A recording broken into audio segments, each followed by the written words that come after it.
Asiwaju has done good. It is his turn. It is your. My Nigeria people don't bring no bonga BishopTv story. My name Nandehi. Make a sharply yarn on a son to the website. It just happened.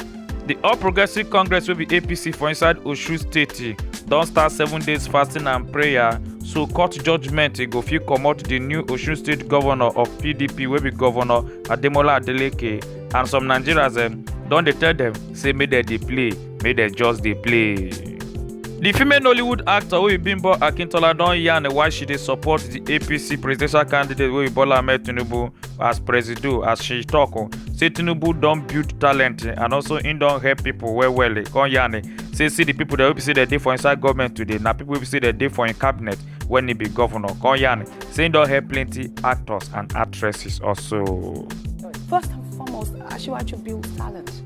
He finds people who can do things. And look at his cabinet when he was governor. Those are the names we call now. When we want to say, some people say Fashola, Oshibajo. And they all came from where? From because Asiwaju sourced them and brought them on. Those are the things that we've seen.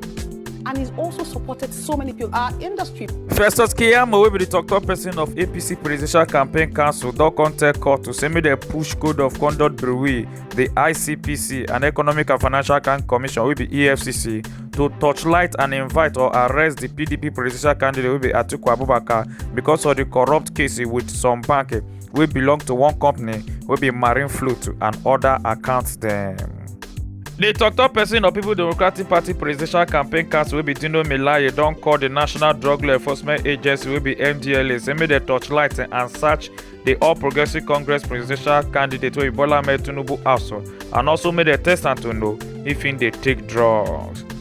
This morning, I am making a clarion call on Brigadier General Buba Marwa, the chairman of NDLEA, to please, in the interest of this country, search the residence of Bola Ahmed Tinubu and then conduct a narcotic test on Bola Ahmed Tinubu.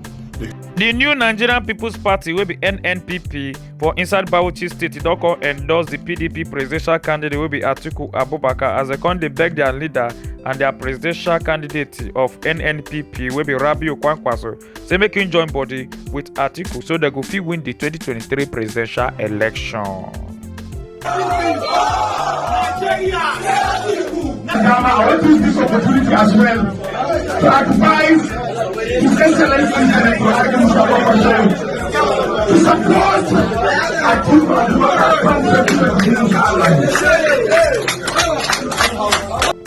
The Supreme Court don't stand the judgment of the former Akwa Ibom State Governor will be Godswill Akpabio as the senatorial candidate of All Progressive Congress for inside Akwa Ibom North Senatorial District.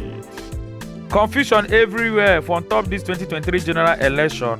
For inside this video where some people carry the APC campaign motto with picture of the APC presidential candidate will be Bola Ahmed Tinubu and a running mate will be Shetima Ade on top. When they use the motto they campaign for the PDP presidential candidate will be Atiku Abubakar on Friday January 20th, 2023 for inside Abuja. The APC campaigning for Atiku here in Abuja. Yes,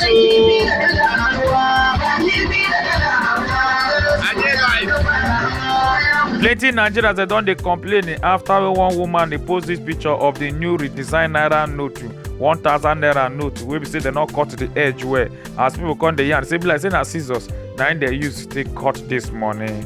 Plenty Nigerians they don dey vex after where the governor of Plateau State will be Simon Lalongo come the yarn they say Bola Ahmed Tinubu say don't do well and na in turn to chop. Say because if one person chop alone, saying go hospitalize alone.